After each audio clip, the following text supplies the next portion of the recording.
We go. There we go. There we go.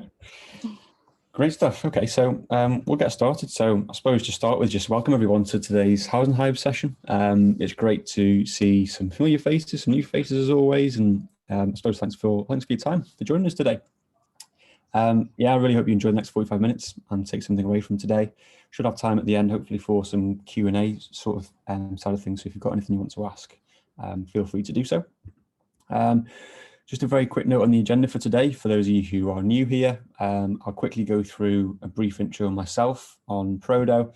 So if you wouldn't mind staying muted for now, that'd be great, but do feel free to use the chat, or if you do want to ask some questions towards the end, feel free to do so.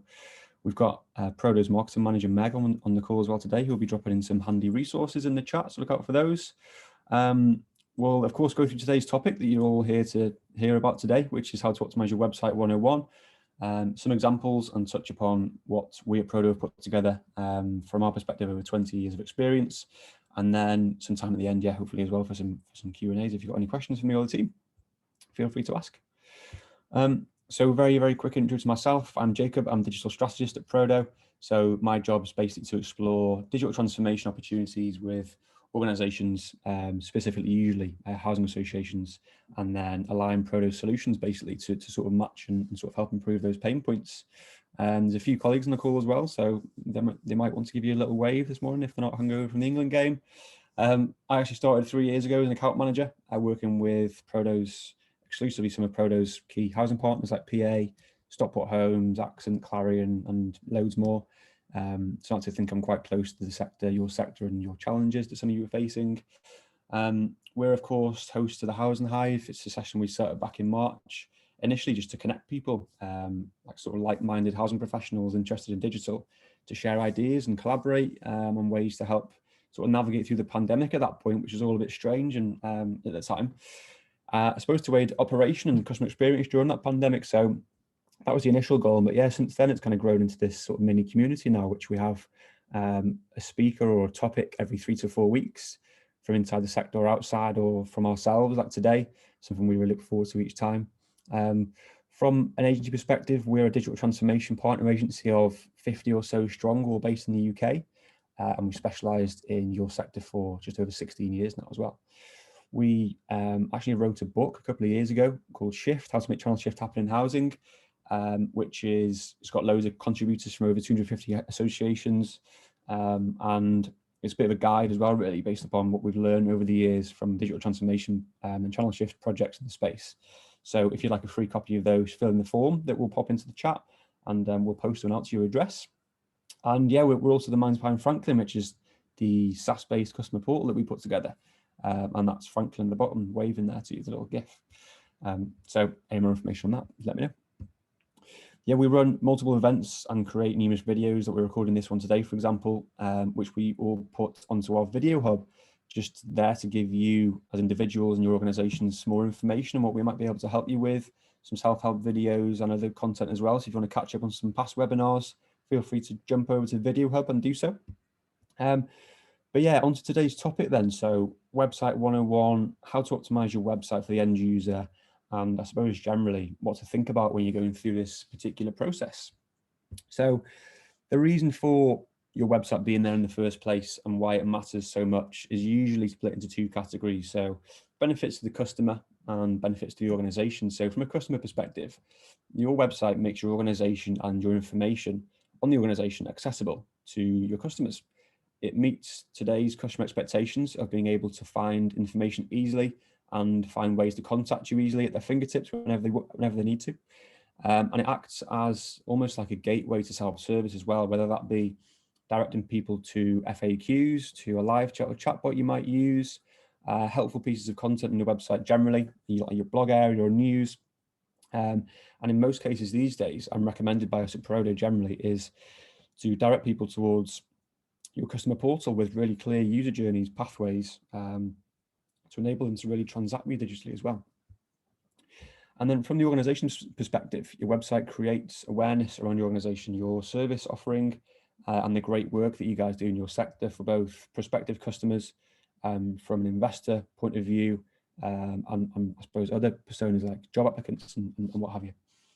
It provides a level of credibility as well. So to think about engaging with an organization generally, but specifically a housing association, which doesn't have a digital presence these days, is almost unthinkable in many ways, which is strange. But the website gives you a high level of visibility, which allows you to sort of share great news stories or put out important comms messages to your customers, market new services, again, for the benefit of those customers, prospective customers, job applicants, investors, and those sorts of people. So the one I wanted to really pick out from that really was it's there to help you build better relationships with your customers, which of course is a huge part of what you're all there to do. And that relationship can take many forms. So if your website is optimized and the information people are looking for is easy to find, you keep your news articles nice and fresh and up to date, allow your customers to provide you feedback digitally. Whilst that's not, those listed things there aren't necessarily one-to-one sort of human-to-human contact and relationship-based things. They're all actions which contribute to that good relationship between customer and housing association or housing provider. So a few stats, I suppose, to support the importance of optimizing your website, and I'm sure why you're all here today, is that 52% of users are less likely to engage with a website that doesn't have a mobile responsive design. So specifically around sort of mobile users and sort of optimizing that journey for them, you're going to miss out on a huge chunk if that's not there. 94% of people these days don't trust websites or companies who have outdated websites. So, obviously a huge one there to sort of think about. And then 54% of people want to see content personalized to their particular interests.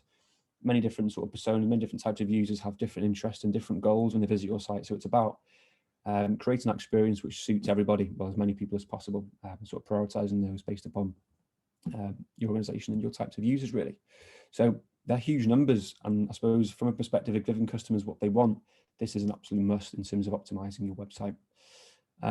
So at this stage, I wanted to ask you guys who have joined us today a question directly. So please feel free to use the Zoom chat and let us know what's your biggest challenge at the moment from a website perspective at your housing association. It'd be really interesting to see your answers because there's a few people on with us today, and we'll pick out some and we'll go into them in a bit more detail and explore them with you shortly. But I'll just give you a couple of seconds just to do that whilst I have a quick drink as well, so you're not sort of reading and trying to type.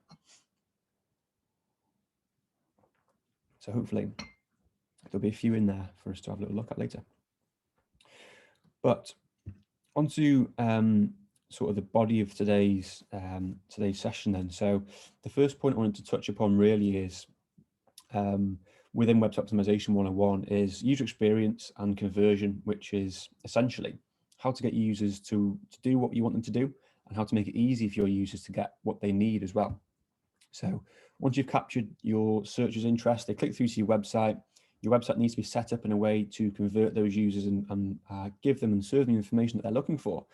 So conversion rate itself is the ratio between visitors to your website that go on to take your desired action, like sending an inquiry to you, registering for your customer portal or logging in, submitting some particular piece of feedback or submitting a form, sign up to your newsletter, these sorts of things.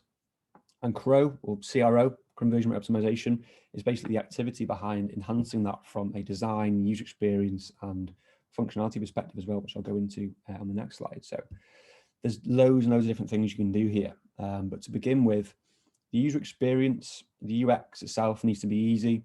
You need to make that journey for the user from browsing the information they're looking for to convert and engage with you if they need to, really easy. It's easy to understand and easy to follow. So like many, if I'm on a website, I'm looking for something, can't find what I'm looking for, it's taking too much effort, I can't see where to convert or get in touch, I will just leave and look somewhere else. But from a housing sector perspective, this could be the chance of servicing one of your customers or somebody digitally, or losing that, and they'll probably, as we all know, probably just call you. So and we know how busy that makes your contact teams, we know how costly that action can potentially be when that's all sort of added up, and that's a common thing that people are doing on the website rather than engaging with you. So yeah, you don't really want to have to put in all that effort around marketing, promotions, website setup, getting people there, and they can't find what they need or can't convert. So there's a few things you can do or think about. And one of them is adding a pop-up to your website. So something like HubSpot CMS, for example, lets you incorporate pop-ups based upon a specific action on the website.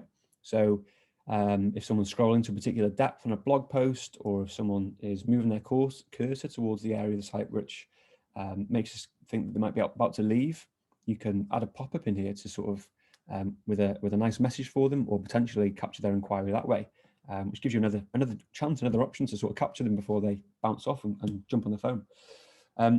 Remove unnecessary form fields is quite a big one, really, particularly in this space. And this feeds into the optimizing of your conversion process. So people aren't going to wait around to fill in really, really long forms, asking for information they don't want to give or need to go and retrieve if they don't know what's going to happen off the back of them submitting that. So a big part of this is making sure that you're really clear in that what's about to happen upon submitting that data, what they'll get in return. For example, if it's a helpful piece of content that they're signing up for, or even if it's usually we talk about sort of digitizing application processes in housing, or lettings onboarding solutions potentially. So I think the thing to think about there is what actual questions do you need to ask at that point in order to progress them. There might be some that you could remove that you might be able to capture later on to make things a little bit quicker and easier. And if you can, if it's possible with your website or the platform you're using, incorporate like a progress bar in there as well, so the user can see, or the applicant can see how much work they've got left to do to go through that form, basically. So there's more chance of them understanding what's left to do, understanding what they need to go and do to finally sort of convert with you, I suppose. And then adding testimonials and reviews from customers is great. This helps build trust, and it gives the user or prospective customer or customer reassurance that other people who are similar to them have already had a good experience with you. If you've got logos of reputable, familiar businesses for your partners, or if you've got related brands under the umbrella group, then that's helpful as well. And then I think lastly, a great one is thinking about adding a chatbot on there as well, which I'll come on to in a bit more detail on this slide. So here's 3 case studies from housing providers we're currently working with at Prodo. Each of these are, if I just make sure that plays properly, there we go. Each of these are concierge chatbots, which are there to triage incoming inquiries automatically, directing people to helpful pieces of content on your website or towards customer portals for more complex transactions or account-specific actions potentially. And each of these hand off to live chat where necessary. So the user always has access to a human where they need to during office hours. And each of them use HubSpot here as well, deployed directly onto these housing associations' websites. So we launched the housing associations, the housing solutions, chatbot, right at the start of the pandemic of lockdown 1, which feels like a lifetime ago. So really great timing to be offering another digital interaction route for their customers. And since then, we found that conversations customers start with that chatbot, over 90% of them are actually handled by the bot itself without need for live chat. So we're not just talking about a handful of conversations here, we're talking about thousands upon thousands of them as well. So that means that those customers are essentially self-serving themselves via the chatbot itself. So either finding the answer to their question via the bot, being directed to a helpful piece of content, or they are logging into the portal. And again, of course, if they weren't finding these answers, they would call, or they would jump onto live chat, excuse me. So it's really, really efficient, and it's great for customer experience as well. But the other two, so Allwell is another one, which we're seeing steady engagement with similar numbers in terms of the percentage solved in the chatbot itself rather than via live chat. And Wolverhampton Homes as well, so a more recent launch, but we did see that in the first 30 days, sort of a 3,000 chats started. So, people are using these chatbots these days. That's often a question we get asked, do people actually use them? Do people like them? Based upon data we've seen, they do. They definitely use them, definitely sort of like to engage with them. So when we talk about website optimization, it's not really a one-off piece of work. It's an ongoing evolution which absolutely needs to be approached in the right way. We can talk about best practice and talk about case studies of similar organizations, but at the end of the day, improvement or tweaks to your website in terms of optimization needs to be informed by real data related to your specific users. So I suppose otherwise, how can you be sure that these changes you're about to make or you've got planned to make are the right ones for the end user, really? So you need to be tracking, basically, you need to be tracking and monitoring performance and looking for ways to improve over time. So while the analytics provide the means to look at data over time or by campaign, insights are the takeaways you can garner from that analysis, and the insights gathered through analysis help you to understand a situation, scenario, or in some cases a person that we've got on the screen there. So essentially having Google Analytics or something similar installed is all well and good, but you really need to be assessing that data and looking for trends in that data to inform improvement and generally, website optimization, which we're talking about today. So GA, Google Analytics, you're probably all using it already, but if you're not, I'd definitely start today. Of course, it's free via Google, and that really gives you the base insight into website performance in loads of different areas. You can look into device usage, demographics, performance on each page from a traffic conversion perspective, and you can create specific goals as well based upon campaigns or particular sort of outcomes in your website you're looking to get people to, like logging into a portal or like submitting a particular form, for example. So certainly think about that if you're not already. I would have thought a lot of you using it already. It's installed, but I wonder how many of you actually gain really great insights from it regularly and base improvements off it. So again, pop that in the chat if you do have a question on that one. But there's loads of different tools out there which offer a sort of a deeper level here as well. So Hotjar is one which is really great. Hotjar gives us that extra layer, if you like, of analysis and insight, so we can see heat maps to understand which areas of the website people are engaging with or clicking on or not in some scenarios. Scroll depth heat maps as well, so you can see how far down pages particular people are reaching. If there's key content at the bottom and they're not finding it and the conversion rate down there is quite low, that tells us that we need to move that conversion point or shorten that page further up potentially. So really sort of making decisions based upon that data again. You can also incorporate session recordings as well that track easy to convert user journeys and spot for potential pitfalls. So I remember quite a good example of this was when we originally built Hightown Housing's portal a few years back. We actually used Hotjar screen recordings on the registration page to monitor page sessions and actually gain some really great insights into where people were struggling to register and made some changes to improve that to make the sort of customer reference accessing that process a little bit easier, and then therefore they can register easier, and they saw a great uptake from that. We've sorry Jake, just to jump in. Hi, it's Jenny from Prodo. Hi everyone. Just to add to that, we had another example where a housing customer was seeing really low registrations through their portal, really good appetite to hit the registration page, but actually very low conversion, like 2% through that page. Once we used Hotjar on the page, we actually found that it was the date picker for the date of birth part of the registration process that customers were stumbling over. And actually that kind of insight can very quickly lend itself to, a really simple tweak or an improvement that suddenly unblocks that barrier for customers. But it's something that Google Analytics on its own would never tell you. Google Analytics will tell you that X number of people hit that page and X number of people convert out the other side of it. But actually Hotjar gives us a really good qualitative overview in terms of what people are actually doing on site pages as well. Yeah, absolutely. Thanks for that, Jem. I didn't know you joined actually, so thanks for jumping on and giving us that. Hello. Okay. So yeah, as Jenny says there, really, it's not an alternative to analytics, Hotjar. It should be used alongside, really. So we actually, if you're thinking about this, or if you're using things already and struggling to get the insights from them, we do offer an insights and recommendations package using both of these tools. So what we'll do here is track a number of key pages on the website. Our insights team will analyze them and then share a quarterly report with you, which has findings and suggestions for improvement based on your data. So we brought a new housing association board a couple of weeks ago, actually, with this method. And it's an interesting one because they've got 4 websites for us to assess. So we're putting Hotjar on as we speak, and then 3 months down the line, we'll be sharing their report with them. So yeah, get in touch if you're interested in that one. Obviously, if you're a Prodo customer already, let your account manager know.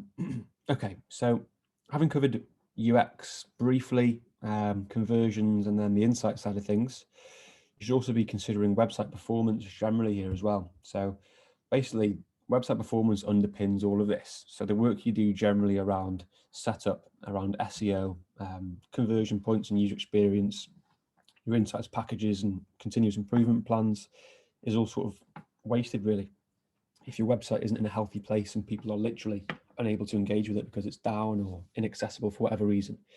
So websites need ongoing monitoring and maintenance to ensure they're available and ensure that all that important content that you've built up and spent time putting together and those conversion points are readable and usable for them. So generally, performance health checks your website provider or agency or yourself should be looking into is uptime. So an inaccessible website, as I say, is useless. It's there to be interacted with, and if it's not there, then it is useless. This can happen from time to time, but it's about ensuring you've got the measures in place to monitor that from a hosting perspective, or put those concerns in the hands of your provider or agency partner. So if you're hosting through your agency, or if you're using something SaaS-based like HubSpot or something similar, that's all sort of all in the provider's hands. Full page load time is another one. So uptime is one thing, but if key areas on the website, content or ways to get in touch with you are not loading or inaccessible, then your customers can't engage with you and they'll bounce off the website and again probably give you a call, which obviously we know we're looking to avoid for sort of repetitive and avoidable contact anyway. Broken links generally, it's general best practice here really, but these things happen. Sort of when we're populating content in the CMS, we're human, we're going to make mistakes. From our perspective at Prodo, we tend to offer broken links monitoring for our customers, and you'd be surprised at how many we find from time to time. So it's sort of about best practice, really rectifying those. And then going back to that stat from earlier on, mobile responsiveness. So from a performance perspective on mobile, we see traffic levels quite typically of 70% upwards, sometimes even higher, coming by way of mobile. So if that's not sort of optimized and the experience there is difficult or something doesn't work, again, people are going to bounce off or get in touch with you by other means. And then sort of the hardware side of things, so a little bit more technical, the web server side of things. If you've got an open source website via your provider rather than SaaS, explore the nature of that server that you might need, or put that sort of with your IT guys to sort of investigate, just to make sure that you can cope with potential sort of peaks and troughs in traffic. If you're launching certain things or putting out particular pieces of comms where you might expect that side of things, you need to make sure that your website generally from a tech perspective is set up to sort of cope with that. And then if you're taking payments online, if you're not using a third party to do so, PCI compliance is something to think about as well, which means that you might need vulnerability scans. So there's sort of varied levels here of best practice side of things and sort of technical things that you need to explore with your partner or IT, for example. But if you would like to know a little bit more about your current website from a performance perspective, click through to this page, which will pop a link in for you, and we'll send through a personalized video report on your website, just with a few quick wins, if we can get hold of some of those, and some recommendations in terms of what's scoring well, what's not scoring so well on your current website. I can get those done in the coming days, pop your video over, and then let us know if you're interested. But yeah, I just wanted to touch upon this. So as I said at the beginning, we've been working on digital solutions with housing associations for over 16 years now. Along the way, we've learned a hell of a lot. So as you'd expect over a time period as long as that, we've seen things work really well and seen things work not so well as well. Watched how the sector's evolved and changed over time, and your challenges have changed and you've had to adapt, and sort of seen ways that digital can help you there. So the way we approach everything now at Prodo from a product development perspective for housing falls under our term ACS, which is accelerated channel shifts. You probably see that in some of the comms we put out from Meg. So everything that we design and build from a website point of view, customer portals, customer engagement campaigns, chatbots, all has ACS in mind, and that'd be something that we would be suggesting you guys think about, even if we were to work with you. If we don't work with you in future, sort of have that core goal of what you're looking to achieve online in mind when you're incorporating all of these different sort of digital solutions. So I just want to quickly go through a couple of examples of what we mean by this. So Staff's Housing, for example, their main website, you can see here how we've used UX and design to differentiate between new and existing users and change the journey based upon that. So once someone interacts with that particular module there, they're presented with a new tailored set of links and CTAs relevant to their scenario, because the goal of the visit being a new customer or prospective customer looking for a home is very different to someone who is already a customer and already a tenant of Staff's. So someone's looking for a home compared with someone looking to pay their rent or report a repair. It's a very different journey. So what we tried to do there in terms of that ACS mindset, basically. And then for Southway as well, another quick example. So we want to remove barriers on this one for key outcomes for core Southway personas. So even when the user scrolls all the way down the page, you'll notice that that sort of core menu, this sort of the core outcomes become sticky and remain consistent at the top of the page. So every user always has access, quick and easy access to be able to book a repair, see a rent statement at the top here, make a payment, or generally sort of view their account. So how we've sort of gone about this is basically we've spent a lot of time internally optimizing what we call our core code internally. So that's essentially the website features and functions and modules that we know work really well for housing associations, based upon all of that experience, all those insights analysis over the years with ACS in mind, and called it Cordy. So play on the term core code, and almost very much a sister to our Franklin customer portal product I touched upon earlier, with multiple different package tiers. So Cordy is the only sort of package of its kind. It's there to showcase website content, set to signpost your users through to housing association outcomes like registering for your portal, getting in touch, or logging into it, I should say. It's seamless customer experience between things like chatbots and the customer portal itself, with the ultimate goal really of decreasing cost of engagements between your customer and yourselves. So yeah, just to quickly touch upon the experience that we've kind of put into this is informed by many years of going through this process with leading associations out there, and it's very much the result of exploring and understanding hundreds of user experience and customer journeys for tenants and customers who are looking to engage with their landlord, and optimize that using specific modules in the right ways. So it's basically Cordy features and benefits is that it's built around you, so there's a package for every association depending on what you're looking for.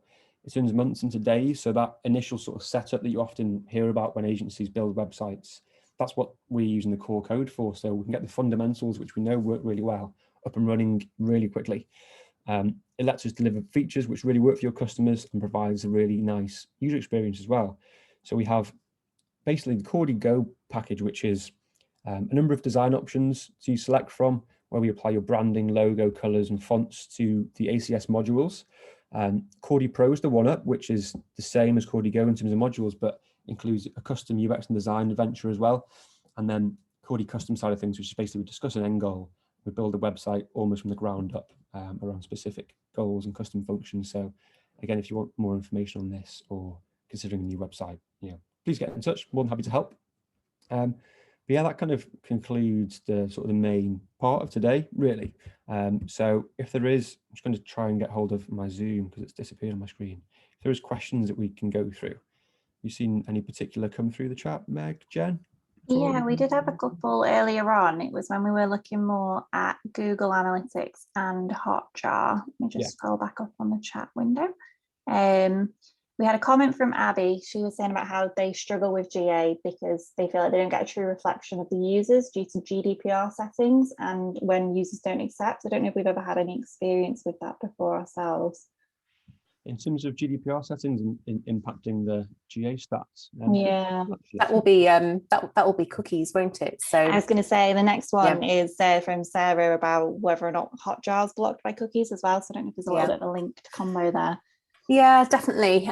So obviously it's an expected consequence of applying a cookie compliance tool on your site that actually some people are going to opt out of non-essential cookies, and Google Analytics tracking would form part of that non-essential cookie viewpoint. Depending on the type of cookie control tool you're using, you can kind of extrapolate a view of what that impact is. So some of the tools out there, OneTrust is a tool that we're familiar with in particular that actually gives you a dashboard view to tell you how many interactions there have been with that cookie compliance tool and actually how many people have opted out of the recommended settings. So there is a way to kind of understand kind of what the impact is, whether it's 40, 50, 60% of people are opting out, and then actually then kind of extrapolate back to what your sort of pre-cookie control installation figures look like. Some tools, and there's another tool that we're familiar with from Civic, doesn't actually give you that view. So actually it's a little bit more of a kind of a rough guesstimate in terms of actually understanding what that impact is. But typically we do see on some of the sites where we've applied these tools that the drop off can be quite significant, as much as like 60% in terms of what you'll see in terms of the shift in numbers. There was also a question from Sarah about Hotjar and whether that would be blocked by cookies. We've actually reached out to the dev team here just to double check that. So if we get a response during this call, we'll pop that into the chat. If not, we'll follow up on that one. But yes, sort of similarly, with it being an analytical tool, if it's not part of the essential cookies that are driving the website, then it would also be excluded if someone chooses not to opt into the essential cookies, non-essential cookies rather. Thanks, Jen. Hopefully that answers your question, Sarah and Abby.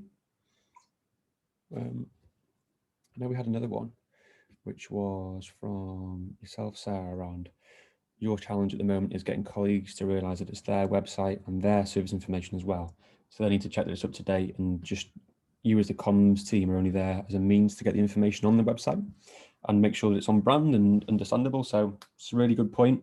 And we talk a little bit in the book actually around initial stages of channel shift and digital projects specifically being very much like company culture, and ensuring that's sort of all in check before sort of moving into thinking about things a little bit further. So it sounds like maybe that's something that might be happening at your organisation around ensuring that everyone's sort of bought into the purpose of digital and the potential benefits that it might have, and that everyone's sort of part of the puzzle as well. It's not like you're saying, it's not just the comms team, you know, digital is comms, it's literally company wide, and you guys are just a means of getting sort of communicating that in the best way possible, I suppose. So I wonder if that's a way of sort of connecting departments or key members of your team to sort of explore that in a little bit more detail and maybe reveal what those benefits might be to them in terms of helping to improve or, you know, helping their job really. Because if you're succeeding with digital channel shift and the organisation is moving in a way that's going to make everybody's sort of lives a little bit easier and enable people to work with those people who need your time specifically. But it sounds as if it's an interesting one, but potentially an internal one, which would be interested to understand how you get on with actually. Did you want to elaborate on that at all, Sarah? Is that sort of in line with what you're going through at the moment? Anyone else got any experience of sort of moving through that might be able to help Sarah with from an internal perspective? Want to feel free to come off the mute and have a chat. Everyone's feeling brave. Everyone's hungover from last night, aren't they? Don't worry if not, just a bit. Fair enough. Fair enough. Well, you can do that here, no problem at all. Okay. I think that was all the questions. Just having a quick scroll through. Yeah, I think that covered it. So yeah, I know we moved through that quite quickly today. But yeah, if anyone does have more info, anyone does have questions about they're looking to get some more information on anything we've been through today, or if you want interested in that website audit video, yeah, just pop that form through. Or interested in reading the book, pop the form through, we'll post that to you. But yeah, I'm more than happy to even just have a chat, offer advice. Yeah, thanks for that, Bernie. Thanks for the message. But no, thanks again, everyone, for taking the time to join today. We have another session on 5th of August, same time, 11 o'clock, which is where we're joined by PA Housing. So PA have been on quite a journey really digitally. We've been working with them for many years, I think 6 to 7 years pre-merger. So they merged Azra merged with Paragon and became PA.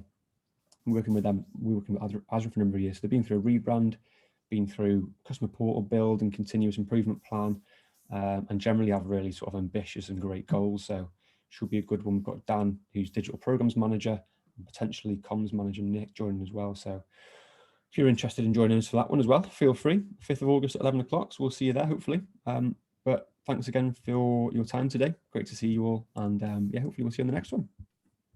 Thanks, everyone. Thanks, everyone. Take care. Bye-bye.